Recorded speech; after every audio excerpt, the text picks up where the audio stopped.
So, whenever we are caught in a negative space, Sri Aurobindo's line from Savitri, wherever there is ignorance, there suffering too must come. So, we are suffering because we are ignorant of a higher truth. When we know that higher truth, the suffering is redeemed to that extent.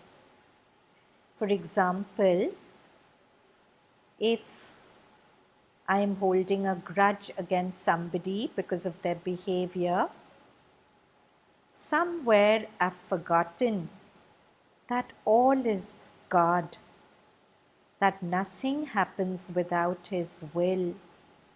I am blaming the ill intention of that person towards me for that person's words or behavior. But that person's words and behavior has been manipulated by the higher will.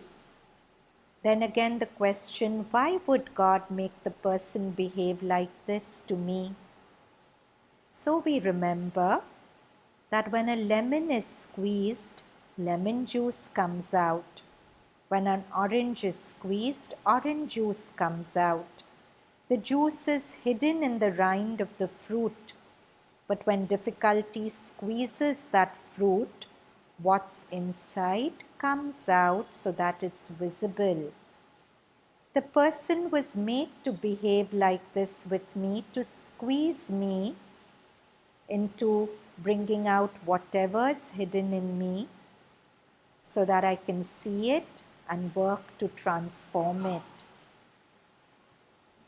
When I see this higher truth, the blame goes away from the person.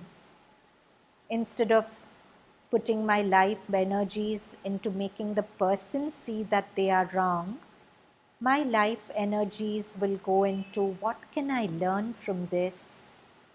What is that past samskar in me that needs to change? So instead of hopelessness, there'll be hope, there'll be aspiration. An evolutionary will seize me.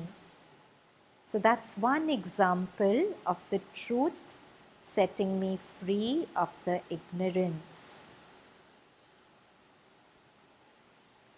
Also, if I remember what Mother says, that the most important thing is to be able to see everything in God and as God.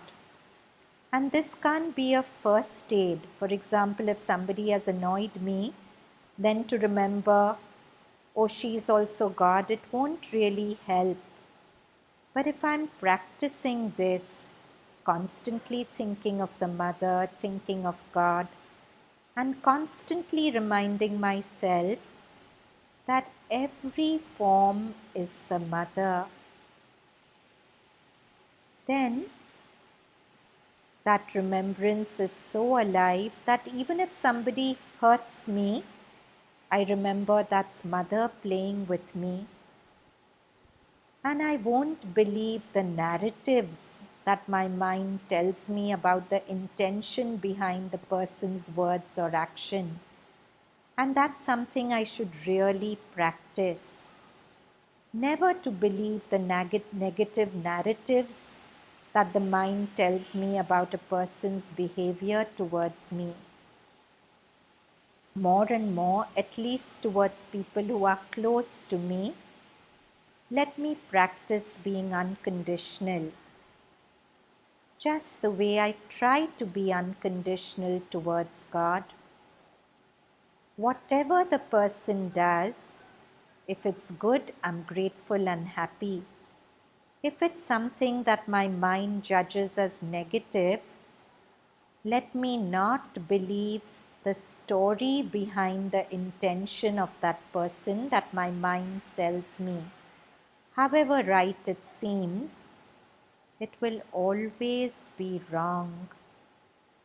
Just the way if I invite the most excellent Wattsmith in the world Show him a watch from outside and tell him to sketch the circuitry of the watch inside. If I open the watch, the circuitry will always be different from what the watchsmith sketched. However clever I think I am, let me not believe my cleverness, that is, assessing the intention behind the person's behavior. The actual context and intention will be something I'll never know. So let me drop it and move on. And these beautiful lines from Sri Aurobindo's poem, Because Thou Art, behind all eyes I meet thy secret gaze. So we did this yesterday in class. Bring back the memory of that. Visualize this person's eyes in front of you, the difficult person, and just see mother's eyes looking at you from behind those eyes. Behind all eyes, I meet thy secret gaze. Behind all eyes, I meet thy secret gaze. And in each voice, I hear thy magic tune. So the person is saying whatever the person is saying, but only executing that divine will. And in each voice, I hear thy magic tune. Thy sweetness hunts my heart through nature's ways. Know where it beats now, from thy snare immune. Time voyages with thee upon its prow, and all the futures, passionate hope art thou. So let this be my practice through the week, to remember Mother with love as much as I can through the day, and to remember all is her.